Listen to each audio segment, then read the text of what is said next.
Drama. That's the word of the weekend, as the Alabama Crimson Tide may have to win to get into the college football playoff if a couple of teams sneak their way through winning conference championships. And Lane Kiffin is out at Ole Miss, in at LSU. Good thing we have a Hall of Fame coach on the desk to break down how it happened and how it should have happened. All that and more right here on Fire TV's College Football Kickoff.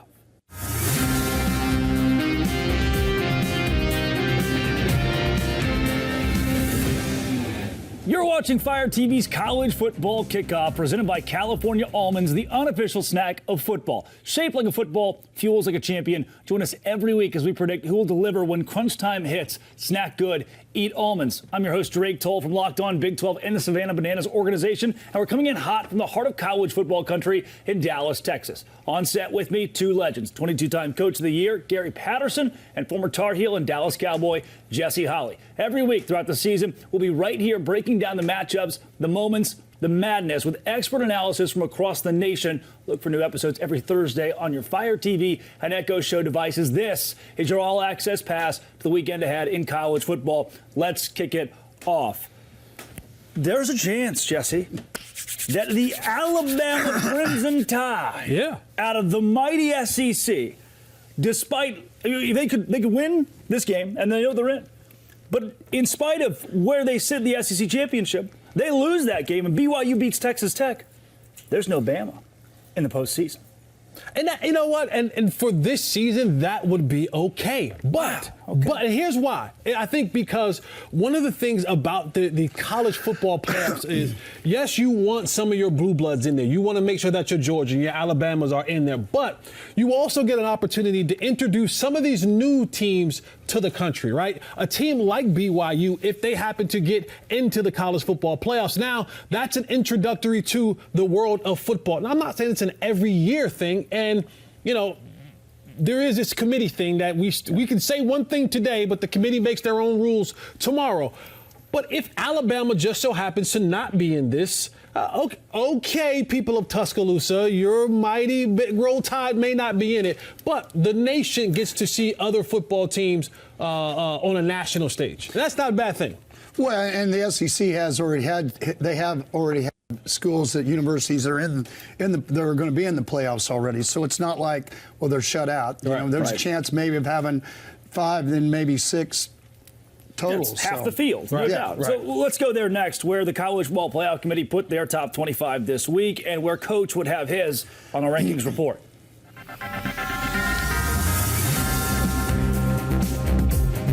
Let's start here. Take a look at the College Football Playoff bracket as it sits. Coach, I think the most fascinating piece of this is the underrated storyline of we could get to this time next week, and James Madison and North Texas are both in the college football playoff if Duke wins the ACC championship. Well, yeah, it's going to be interesting because it's an automatic qualifier as far as somebody that's 11-1 like a Virginia.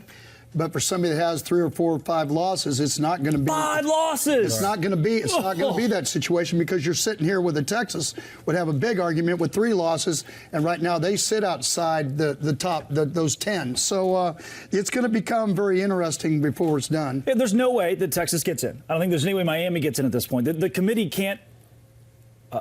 Exactly. Exactly. Wait a second. Exactly. Wait a second. Exactly. As I'm about to explain, the committee can't change things at the final hour. Yeah. Coach Patterson, has the committee ever changed things on you? We already have had this story, so they don't want to hear it again. The 3-6. I'm going to have a T-shirt made. You can make that T-shirt. I'll make a 6158 T-shirt. Yeah, I know. And that's the thing right there. When you talk about, you know, I highly doubt that they're going to put 2 G5 schools into the college football playoffs. Over Duke?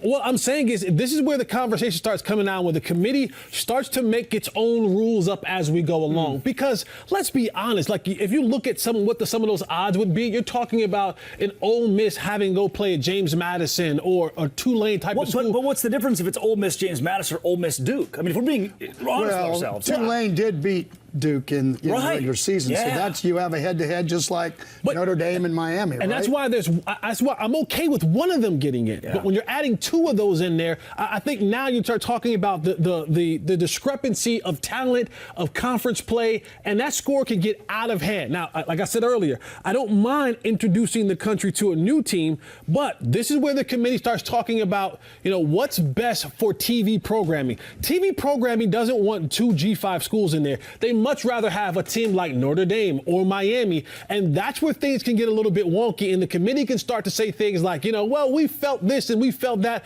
and moving the goalposts a little bit to get those teams in there. Let's take a look at Miami's resume, Notre Dame's resume, BYU's resume. Let's compare those three teams, because BYU's not getting as much love from many of these national networks and what they've done this year. And as we take a look at these resumes, Coach, my question for you is, let's go back to that Georgia-TCU national championship, 65-7.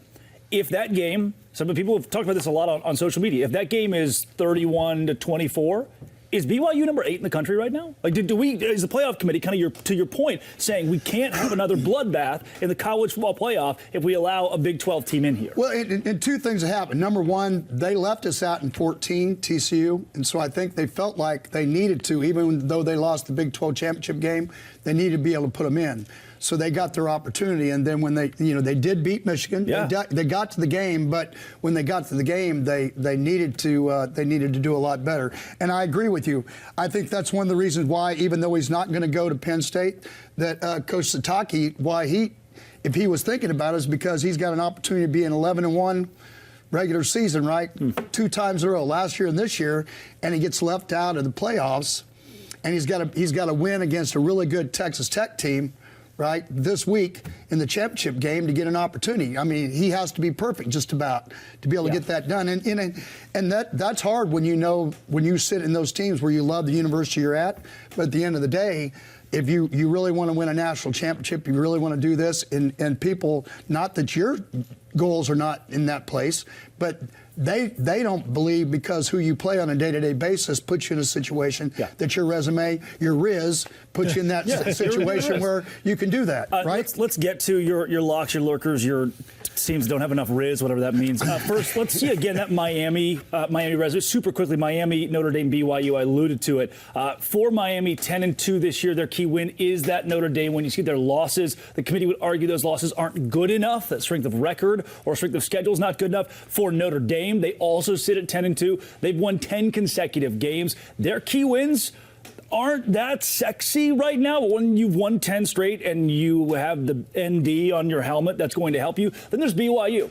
And again, that's why I wanted to have that conversation. They've got a road win against number 18. They've got to win against Utah. Their only loss is on the road against the number 4 team in the country. But I think the committee still has that taste of, if we let the Big 12 in, will it be another repeat of TCU and Georgia? Coach, your locks, your lurkers, not enough Riz. Well, they're the same as it was last week, except I added Oklahoma. And why I think you can put Oklahoma, you have Ohio State, Indiana, Georgia, Texas Tech, Oregon, A&M, and Oklahoma. And I added Oklahoma because they're not playing in the championship game. Right, yeah, they don't have the opportunity, just like Alabama, where you could end up with 3 losses, which is if they were sitting in the situation where they were in the game, then we could be saying, well, Alabama's the lock. They only have 2 losses, and Oklahoma's the team possibly could be out.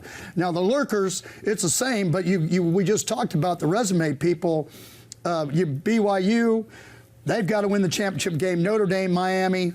Okay, you're sitting with these 3 teams and Alabama. 4 teams are sitting there, right there between 8 and 10. That all those things are going to happen, right? And then you have your not enough Riz people, which are good football teams, right? Texas, James Madison, Vandy, Utah. I mean, go about your business. What else do you say? You can't. The problem is we only have 12 teams in the playoff. Good teams, not enough Riz. And so at the end of the day, it's kind of boiling down to you've got what you've got. And it's going to be really interesting this weekend if a couple of these things would fall different than what people think they are.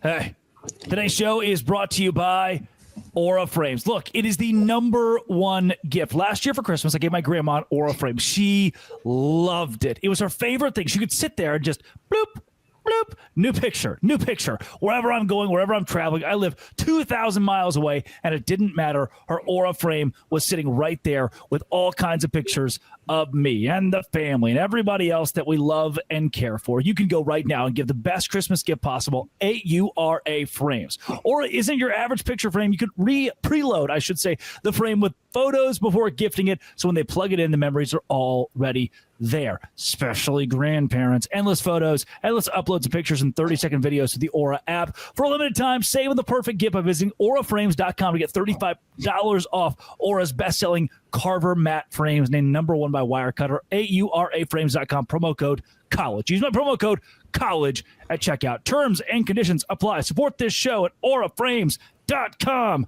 College is your promo code, Aura Frames.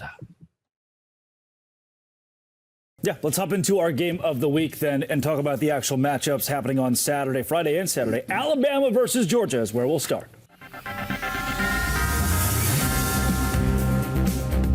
It is time for our game of the week. #1, Alabama versus Georgia. Jimmy Stein locked on Bama. Clint Shamblin locked on Bulldogs. They are the experts on all things Alabama, all things Georgia. Jimmy, we'll start with you. For Alabama in this game, do you just run it back? Do you got to change anything? You've already proven once you can beat Georgia. I think there's a tendency when you win games, not to change much. And I don't know that Alabama will change much. I think a factor for Alabama is injuries on offense. There's a lot of players a little banged up. You, of course, change over the course of the season. You're not the same team at the end of September that you are, at this point in the season. I don't think you'll see Alabama change a lot just simply because of the injuries on offense are sort of racked up to the point that you're just going to do what you're comfortable with. I think Alabama would be comfortable actually playing quarters 5, 6, 7, and 8 from the first 4 quarters against Georgia earlier this year. Yeah. Let's go in terms of revenge, Clint. Now you've got a neutral site. There are going to be a ton of Bama fans, ton of Georgia fans in this game in Atlanta. But, man, it's tough to beat an elite team twice. I really like Georgia's odds here. I'm glad you do, because the maroon color presents voodoo for Georgia, and I have no clue why. If I'm looking at this game, I would like to say my head agrees with you. If you look at what Alabama's done the last 4 weeks, Ty Simpson's 5 of his 6 games, worst games, have come in this last stretch of the season, and Georgia's defense is not the same defense that Bama faced early on in the season. Ellis Robinson has more interceptions than he does PIs in the last 4 games. He's a completely rejuvenated player, as well as his linebacking core. C.J. Allen, leading the charge, has rejuvenated the pass rush. Havoc is at an all-time high, 19% havoc rate on every single down for Georgia in the last 4 games. Everything in my head says, yes, this is Georgia's to lose, and yet here we are again against Alabama. Jimmy Stein, if Bama loses this game, are they still squarely in the playoff? Yes. I don't think a team that can enter the SEC championship game is what amounts to the #1 seed. I know that's with quotation marks, but there's a 4-team tie for first place. Alabama's the #1 seed. They'll be wearing the crimson jerseys, the home jerseys, the #1 seed. I don't think a loss is going to knock them out. I think the committee moving Alabama from 10 to 9 is sort of the exclamation point behind that. But at the same time, don't get blown out. Don't get blown out by Georgia. But I think a competitive game against Georgia puts Alabama in the playoff as one of the better SEC teams, and we'll see what happens from there. But I don't believe anything outside of a blowout would change things. Yeah, Clint, quick synopsis. How do you think this game will go? Alabama does not score more than 20 points. Like I've said, Ty Simpson, Jam Miller being banged up a little bit. I think Georgia limits it. It's going to be another close game. It's going to come down to a 4th quarter drive. Can the defensive line shut down Georgia's running attack? I don't think they can. Again, my head is telling me 21-20 Georgia. Stein, you have a score prediction? I do have very similar. I'll say 23-21 Alabama. The game initially 24-21 back in September. I actually don't think the score will change much. What I think is going to change is strategy on both sides. I think you're going to see Alabama throwing the ball, trying to get some plays outside. We haven't seen much of that the last couple of weeks, but I think big plays outside, one play in the 4th quarter will decide the game. I like Alabama 23-21. No one knows more about Alabama or Georgia. Jimmy Stein of Locked On Bama and Clint Shamlin of Locked On Bulldogs. Thank you both so much. Sure. Appreciate it. Thanks. Jesse, rematch.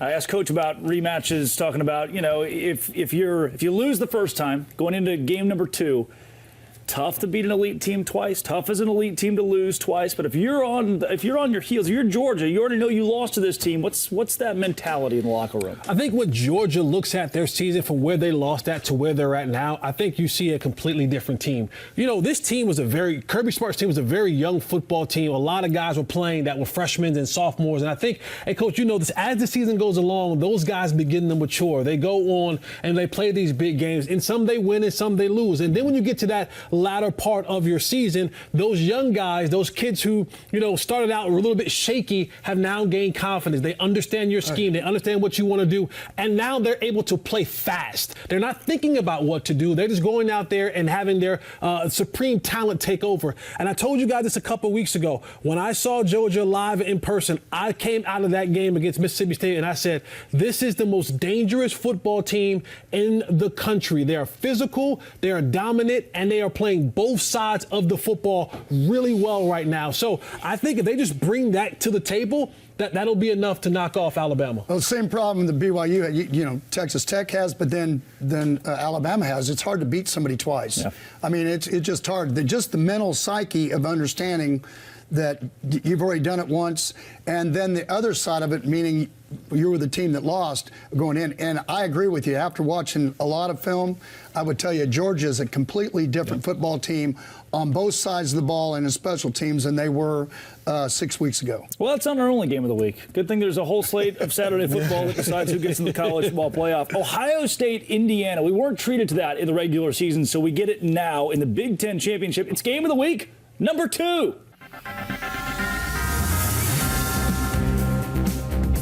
The Buckeyes, the Hoosiers, it's the Big Ten Championship, and would have loved to have seen this in the regular season. Now it's a game that has marbles, but how many of those marbles really matter? I do think Jay Stevens, Locked On Buckeyes, Jacob Goins of Locked On Hoosiers, these two teams are easily in the college football playoff. There is no conversation about whether or not they are, and they're each either going to host or get a bye week come the postseason. So, Jay Stevens, what is there to play for?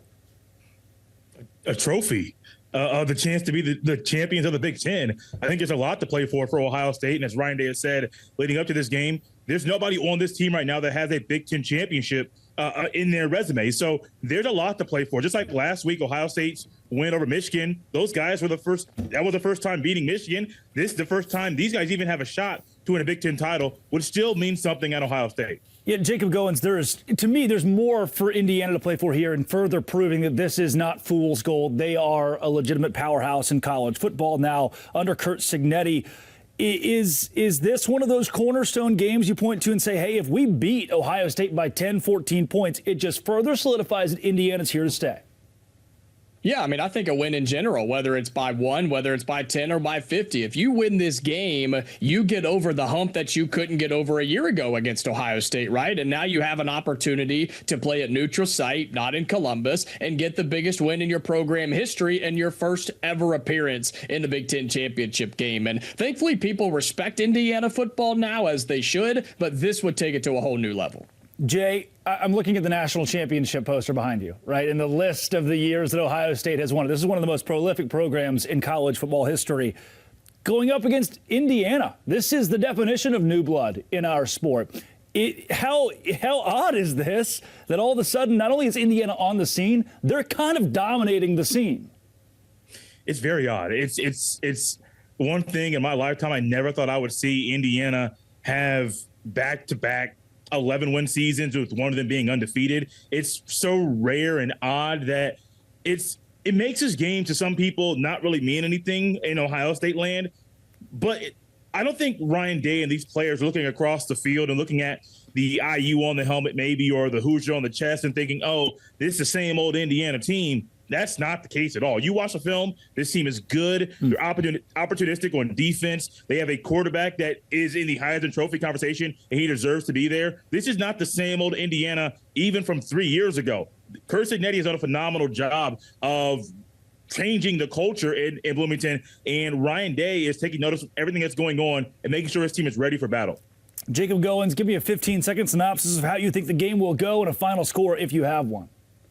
Yeah, Indiana's going to have to talk. Jay was talking about forcing turnovers and opportunistic on defense. You have to do that. Fernando Mendoza has to take care of the football. I think Indiana keeps it close. I picked against the Hoosiers last time I was here, so I can't do it again. Give me Indiana. I'll take 31-28 in Indianapolis, Indiana. Same for you, Jay.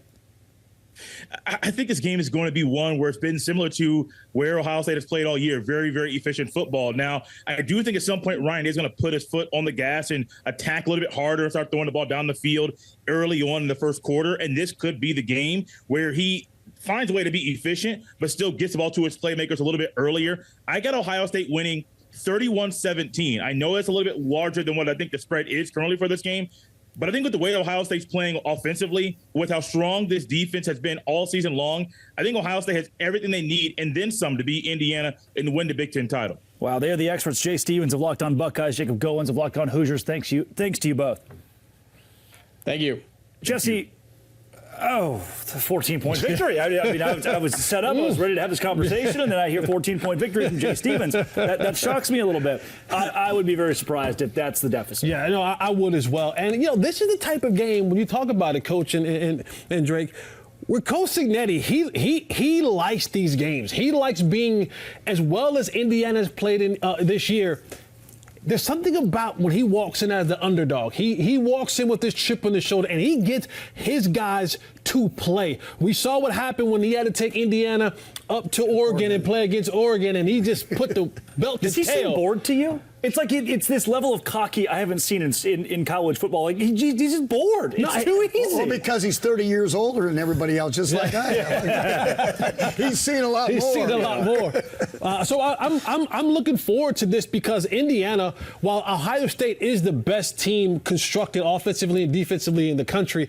there's this mystique about Indiana when they play against these type of games where they come to play. That's a great segue, Coach. You called me a few weeks ago and said I'm watching tape on Indiana. And there are no crazy stunts here. They're not reinventing the wheel of college football. They're Jimmies and Joes are dominating people. Well, a lot of people play that look like a 4-2-5, which means 5 DBs, but they're doing it with 3 linebackers. That's the difference and why it's really, and they must, I haven't studied the linebackers enough, how speed that they can be a safety and cover like that. But when you can take a body, that kind of body, and play in the Big Ten and play that physical a defense because you're playing it with a linebacker body instead of a DB body, and you're being able to play all the coverages. There's 2 things that they do that everybody said that we couldn't get done at TCU and why I let go. It's number 1, older. He's 64 years old. He's seen a lot. And he's not going to be fooled by it. Second, okay, they're playing match quarters, and what that means to me is they're sitting on routes, they're sitting on the front. Everything's going to have one more guy in the box as far as the run is concerned because of the way they're playing their safeties. And when you can play like that, I was surprised. I had to run it back, watch 3 or 4 games. I thought maybe it was just one game plan, but it wasn't. It was everybody they played. They played Oregon that way. And they'll blitz a little bit and do things. But you have 2 great defenses that don't like to give up points. They get upset about it when they give anything up. And you have 2 offenses. There's a couple wide receivers that actually Indiana has that I think people are overlooking. It's just not the great wide receivers at Ohio State. One of them didn't even play, I don't think, in the Oregon game. And so I think you're going to get the full tilt from Indiana, both sides of the ball. And one thing else that you have to look at, we talking about coaches leaving and coming and going like that. Ohio State's offensive coordinator, Brian Hartline, has taken the job at South Florida. So I don't know if he'll be in this game or where his mind will be in this, as far as putting this game plan together for Ohio State to make this run. So there's a couple things behind the scenes that people may not be talking about, Brian Hartline being one of them. How cool is it that we get to sit at a desk with Coach? I know, it's awesome, man. Man, I'm super brief. I love it. ran into a national championship head coach probably 6 or 8 months ago. We sat down and have a conversation. It's like, hey, ask him the normal question. 3-3, why do you play 3-3? And he said, I always tell my players, if things go wrong, you got water in your boat. You know what happens to a boat's got water in it? It sinks. This dude's full of BS. You got Coach over here talking about we're talking match quarters, and he's got slot quarter versus the RPO. Like that's different right there. That is different. Absolutely. Coming up, can't miss matchup, BYU and Texas Tech in the Big 12 championship game. It's going to be a good one. It is time for our can't-miss matchup, BYU and Texas Tech. He is the host of Locked On Cougars and the expert on all things BYU, Jake Hatch. Jake, put plainly, I think it's a disservice to college football that BYU at 11-1 in a Power 4 conference is not in the playoff. Why is this not a playoff team currently? I honestly have no good answer for it. It feels like it's the playoff committee sending a message across the bow of the Big 12 saying that you're only going to get one team in unless BYU forces their way to knock down that door. Hatch, BYU almost lost its head coach this week. And now they have their first playoff game of the year. This is your play-in game to the playoff. In essence, it might as well be as important of the weight as a CFP game. Take me through the psyche of a BYU player right now with everything that's gone on in the last 7 days. I think they're absolutely ecstatic that their head coach in Kalani Sitake is secured. He's going to be at BYU for the long term. And the best part is it looks like there is going to be added resources to only enhance what BYU's already accomplished in the Big 12. So if I'm a player in that football program, I'm feeling really good right now. And I think in many respects, they want to go and win this game for their head coach. 29-7. It wasn't a close game the first time these two teams squared off. But was the score indicative of the game itself? Did BYU play it closer? Can BYU win this game? Because that was a shellacking. Yeah, the defense showed up that day. The problem was the other two phases of football, speaking of offense and special teams, absolutely did not do their part in that game and did BYU no favors. I feel like with a more healthy L.J. Martin, potentially a guy like Sione Moore returning to the lineup, and obviously Bear Bachmeier doing what he's done all season long, I feel like BYU has a better chance, as good a chance as they have had in quite some time, of putting on a better performance against Texas Tech. But I'm under no illusions of how good this Red Raider squad is, so it's going to be an uphill climb for BYU. Hatch, give me a score prediction and a brief synopsis of how you think this game will go. I believe that Texas Tech is going to win it, but I do believe BYU will put on a performance that will have the playoff committee considering what BYU's accomplished, even though they'll be at 11-2, in my opinion, after this one. I've got Texas Tech winning it 27, BYU 21. Love it. Jake Hatch, Locked On Cougars. Jake, thanks as always. Thank you. He is the expert on all things Cougars. Thank you again to Jake Hatch for breaking down this game. But it would only be fair to give Chris Level of Locked On Texas Tech a chance for rebuttal. Level? Chris Level, Locked On Texas Tech here. Texas Tech BYU 2.0. 29-7 about a month ago. Texas Tech 2 of 7 in the red zone. Kicked 5 field goals. One of those red zone opportunities at the end of the half, you don't come away with anything. You had a couple of drops. I think BYU probably comes in this thing thinking they left a lot left out there, and I think Texas Tech is saying the same thing, that they left a lot out there. Going into AT&T Stadium in Arlington, it's all about stopping the run again. You have to. This is what BYU wants to do. I also think that you better be ready for BYU to empty their bucket. Lots of potential taking chances, gadgets, whatever. They will empty their bucket, and I think you need to be ready for it. But you stop the run, and if you're better in the red zone, should win another one. That's it. And thank you, Level and Hatch. Let's work backward a little bit here. Jesse, we heard from Jake Hatch, and he said that if BYU plays this game close, maybe the committee reconsiders. Do you think that's the case? No. Okay. No. I just don't. And one of the reasons why there are... That's a quality loss. Yeah, but here's we love those quality losses. I go back to the conversation that we had a couple of weeks ago. And when you start talking about getting down to the last 12 of this conversation. Now, if you win and you're definitely in, there's nothing that the committee can do. But again, I keep saying this, and I will stand on this hill and die on this hill alone. BYU is not pretty enough to get into the college football dance, surely by some other things happening. If they're not definitely invited by winning it, then any other thing else, especially when you're talking about teams like Notre Dame, the name brand teams, Miami, sitting on the outskirts, waiting for these type of losses to happen to potentially move themselves up in the conversation. And that's the one thing about the committee that kind of gets me a little bit, because they can pick and choose what and how they want to do things. And this is a perfect example of that. Yeah, I think the Big 12 commissioners rooting for BYU to win to get 2 teams in. Texas Tech would still be in. Coach, you told a story to me one time about Mike Leach. You squared off against Leach. You lost 70-35 that first go-around, I think it was. And the next 2004. time... There it is. Probably tell you the day, too. Next time around, his team didn't score a touchdown. TCU beats Texas Tech. You beat Mike Leach. In this situation, it almost feels David versus Goliath. Texas Tech was that much better than BYU. How do you flip? I know those were different seasons, but how do you flip the script when that's the taste in your mouth? Well, three things. Number one, BYU made a name for itself with LaVell Edwards. Then they became independent. And so then they lost. They brought their level back down again. They're trying to build themselves back up. Two, I liked what he said about the players playing for Sataki because he chose BYU to be there for a long time. The other thing, you're a freshman quarterback, Bear Bachman. He goes into Lubbock, Texas. If you've never been in that environment, and he's not going to be in that environment anywhere in the Big 12. Yeah. He went into that environment. You're playing against a really good defense. The game, it looked to me like when I watched the game was so much faster than it needed it to be. I think he's going to play a lot better. Even though you're going to be in AT&T Stadium, it's going to be loud. You can't, if you've ever been in there, you can't hear in there. Yeah.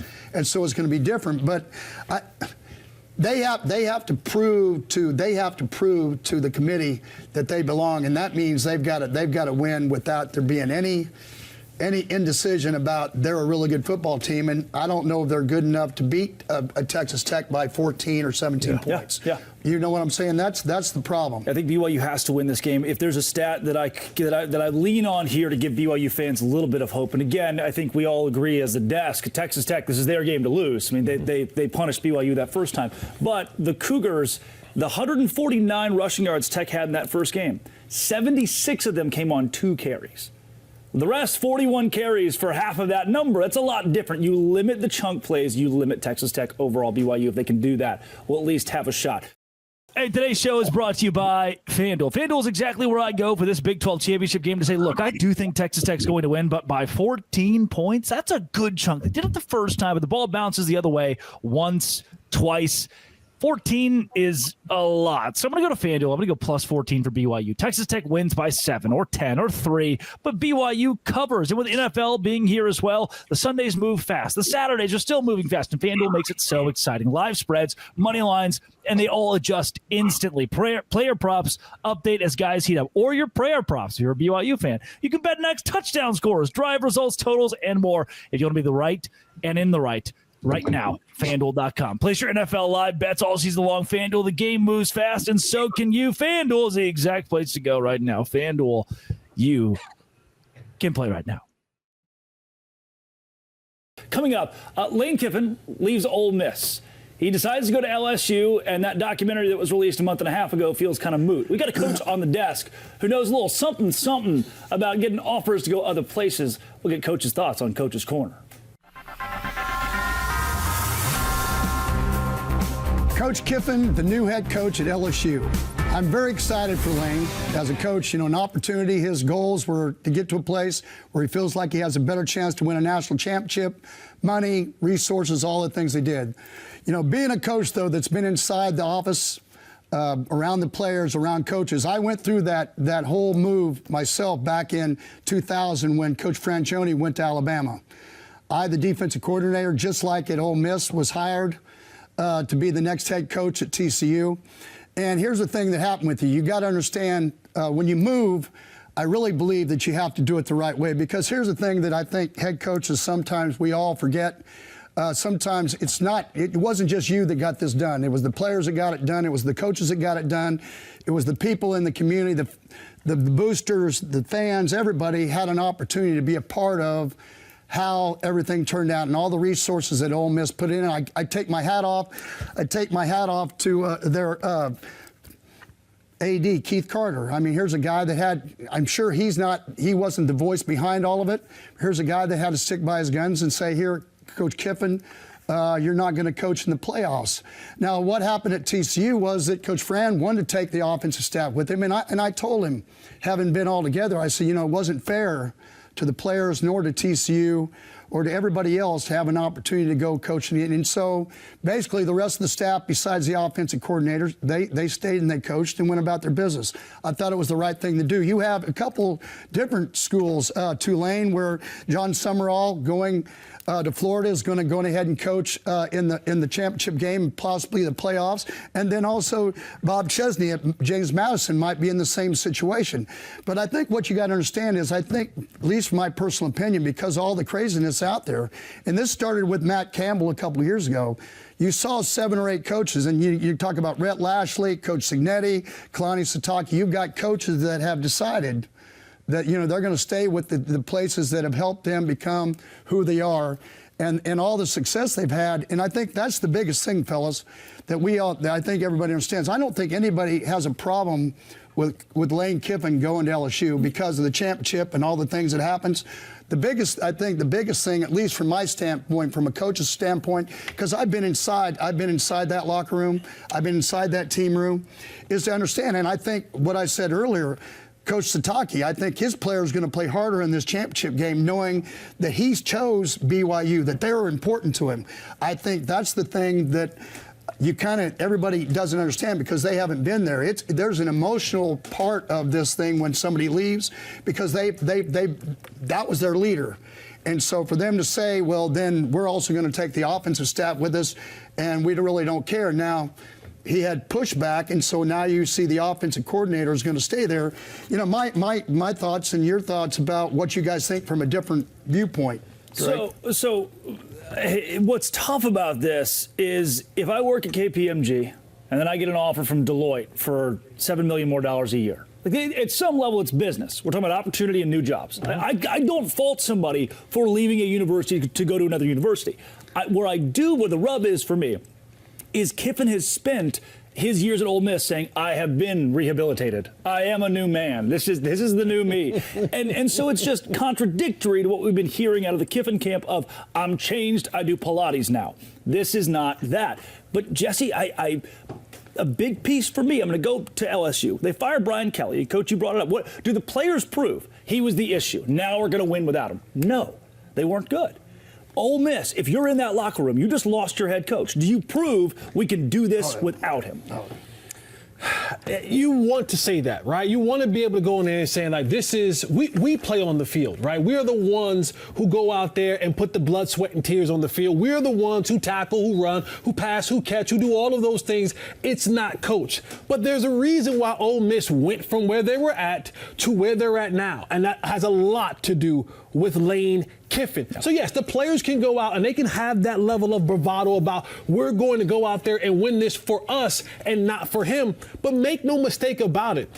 The reason you are sitting in this position is because you had a guy, you had a Geppetto that was able to put you guys in the proper place, to know how to play the right cards at the right time and get you to a place where you're being talked about now amongst the national ranks, and you're in a position to win a national championship. You know, but I would say this, he's got a guy in Charlie Weiss that's going to go back and was the coordinator.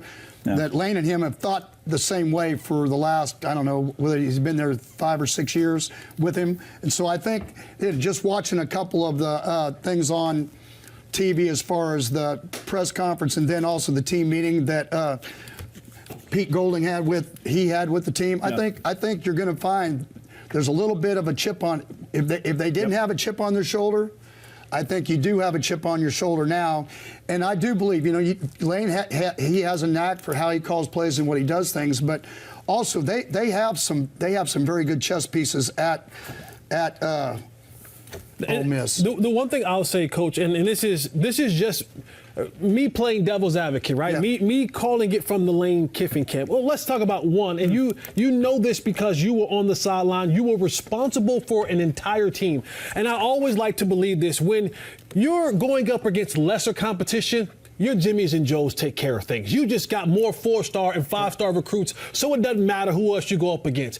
But now when you have to go up against the likes of a Georgia, potentially, of an A&M, of a Texas Tech, of an Alabama, of a Notre Dame, all of these guys who also now have just as many Jimmys and Joes as you, This is where coaching comes into play. And it's being able to manipulate the game, a play or two or three that gets you over the hump. And that's what Lane Kiffin was really good at. And I know that there are a ton of people that are at the University of Ole Miss who are upset about the way that Lane Kiffin had left and went to LSU. But understand this, your program has been left better because of Lane Kiffin. Absolutely. You're being talked about now amongst the likes of the nationally ranked teams because of Lane Kiffin. Be mad all you want, but understand he did come in here and take your program to the level of which you all now can walk around with your chest poked out and be a little bit more prouder about being an Ole Miss Rebel. Yeah, there's no doubt about that. And the thing that I was saying that I said from the beginning is you helped him do that. And that's the biggest thing, because every stop that he had up to that point has not ended like this. You follow me? Yeah. And so I'm excited for Lane, where he gets a chance to go. I'm excited for LSU. I'm also a guy that knows what it's like, because to be honest with it, when Coach Fran left at TCU, everybody thought that it was hired a guy that probably 50-50, just like Pete Golding. 50-50, don't know if he's going to be a good head coach or he's not going to be a head coach. Now he's a Hall of Famer, by the way. 22 years later, you know, 22-time, Coach of the Year, Hall of Famer. But at the end of the day, at the end of the day, now he's got to go prove it, and I think that's even more for him of understanding, okay, here's what we got to go do. My whole point is I just wanted to make sure that I took my hat off to the AD and to understand that we gave Ole Miss fans, boosters, players, everything their due, because it took all of them to be who they are, along with Lane Kiffin. And I get not wanting him to be the head coach of the playoff when he's the head coach at LSU. Well, I mean, this makes some sense to me what he's doing, but I want to commend you, Coach. You served 2 decades at TCU. You had opportunities to leave. Every coaching carousel was, this is the big one for old GP. Here he goes. He's shipped off to the SEC. And you had loyalty to TCU, loyalty to DFW. You could have come on here for Coach's Corner and just ripped him a new one for being disloyal. But the fact that you have the respect of your peers in the industry to say, hey, it's a better opportunity. Best of luck to Lane Kiffin. I want to commend you for the way that you've handled the whole thing. Well, thanks. I appreciate it. Yeah, absolutely. 22-time Coach of the Year. Yeah. Worked out pretty well for him. Not too shabby. My wife doesn't, it doesn't matter to her. It doesn't get you in a sway, does it? No, it does not get me any sway. Tell you what, we've got the ACC Championship, Virginia and Duke on tap, and that's part of our lock of the day. Thanks a lot, Drake. As we look ahead to a big weekend in college football, it's the championship games, and now it's time for our lock of the week. Open it, open it, open it. Lee has the key to the lock of the day. Virginia and Duke meeting up for the ACC title game in Charlotte. The Cavaliers win. They're in the college football playoff. UVA is a short favorite against Duke. Lee, what do you like here? All right. So welcome to the least important, most important college football Power 4 conference championship game. Why? Because very few people will be going to the game. Very few people will be watching this game compared to like Georgia and Alabama, and obviously number 1 ranked Ohio State, number 2 ranked Indiana. But it could affect the most teams as far as who's going to get in as a number 10 and number 11 seed in the college football playoff. Now, it is a rematch of the November 15th game where Virginia won that game 34-17, but they just absolutely dominated that game. They had a 540 to 255 yard total yard advantage. UVA quarterback Chandler Morris, who I love, leads Virginia. They're third in the ACC in total offense, 438 yards per game, and scoring 33.7 points per game. He extends plays here with his legs and his passes down the field. Duke's defense, they're the biggest weakness here in this game, giving up 33.3 points per game. Duke can only win shootouts here. I like Virginia to win a game here. I think they win this game something like 35-13 here. This is going to be my lock of the week here. Virginia over Duke in the ACC championship game.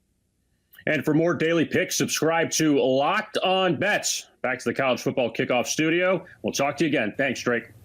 Thanks, Kevin. Thanks, Lee. Super excited for the massive game. A lot of pomp and circumstance. You guys love that ACC championship.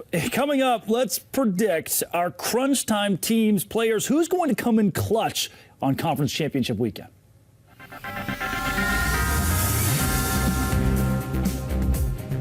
You are watching College Football Kickoff presented by California Almonds, the unofficial snack of football. It's shaped like a football, fuels like a champion. Join us every week as we predict who will deliver when crunch time hits. Snack good, eat almonds. Coach, open it up to the entire gamut of games. You can use the MAC championship if you want. You're seeing a couple of the games we haven't talked too much about on your screen now.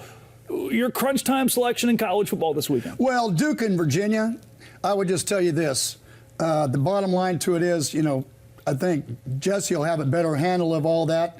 I would tell you that North Texas and Tulane, both of them have a lot to gain. Both coaches left.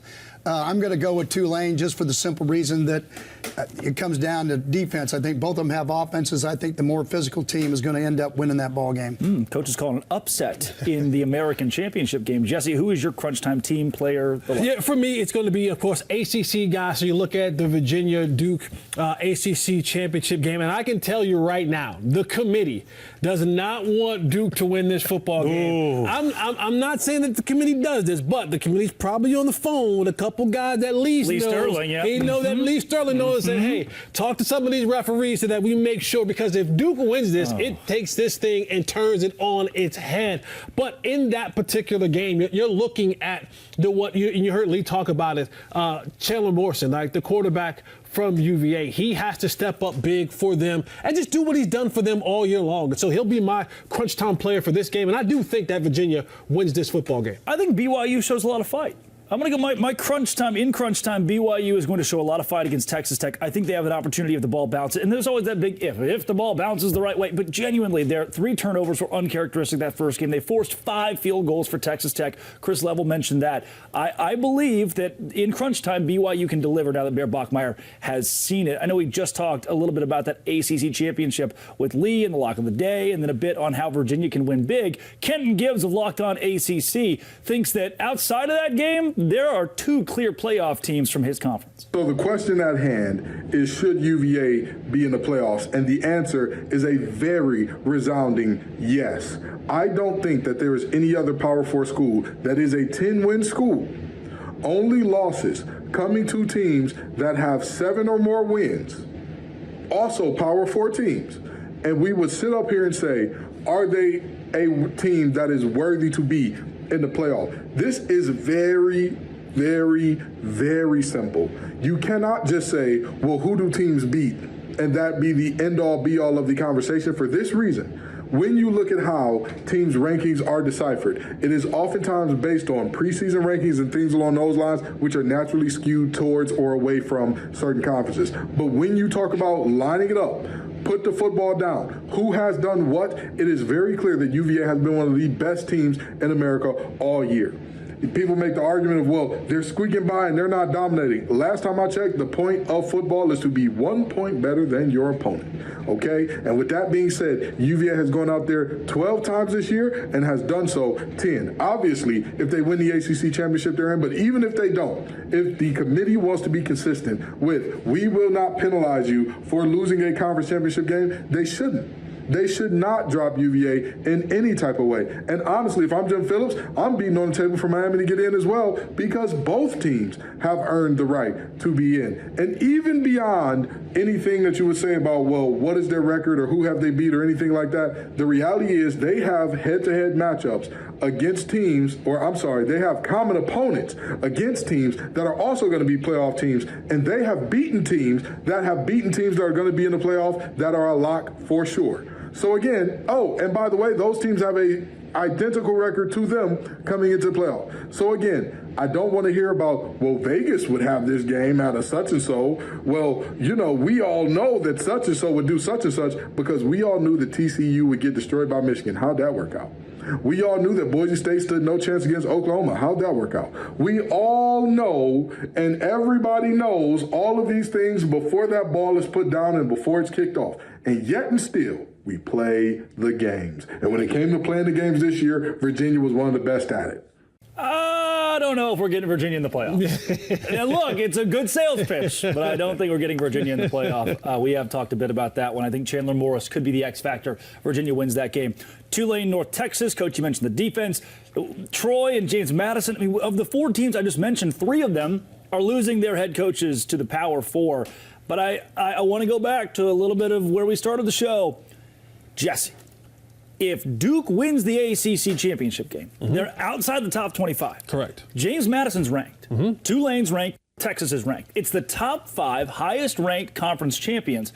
There's still a way that we could see JMU and UNT sneak in. And again, I just don't think it's that different than Duke. Yeah, I think that's a long shot. I just think when you look at it, if Duke happens to win this thing, I think now you start having the conversation of one of these teams making it in, and then now the committee starts moving the goalposts a little bit, and now that's where the Notre Dame's come into play. Your Miami's come into play, because here's the thing. Could you do that? Could you put Miami in over Duke? 100% you can. Wow. And here's why. Because if we're talking about the college football, playoffs, and people and the committee wanting people to still respect it, there's absolutely no way that you can have a Power 4 conference like the ACC not have a team get inside of it. Oof. And so if you're going to the college football playoffs, they're going to find a way to at least get one ACC football team in there. Yeah. Okay. So I understand the automatic bid.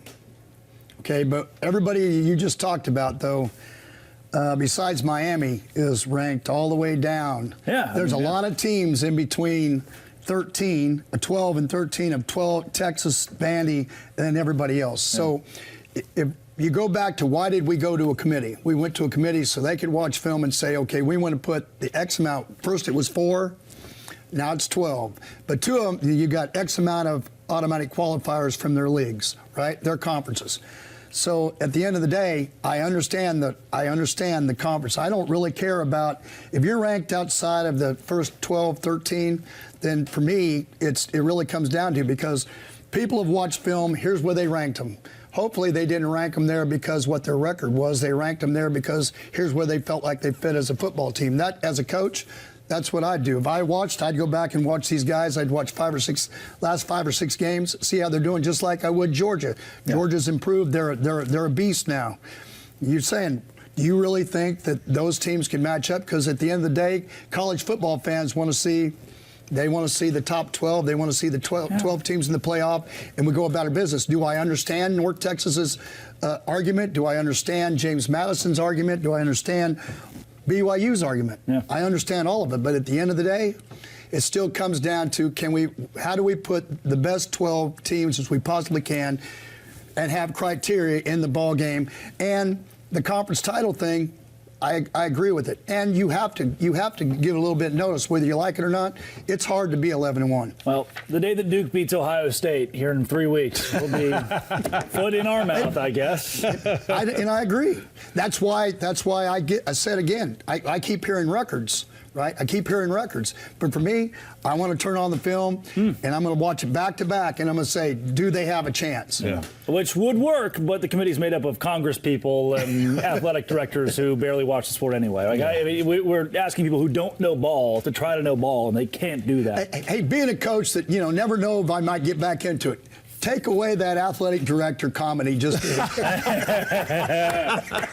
The views of Drake Toll. Drake Toll. The views of Drake Toll just said that Gary Patterson did not say that. Does not reflect the thoughts and the likes of Gary Patterson. Every time someone gets fired, I text the coach. This is the one. He's coming back. That's a wrap this week on College Football Kickoff. Next time, we will see you in the playoffs. The playoff picture will be complete. We'll have the actual matchups to break down.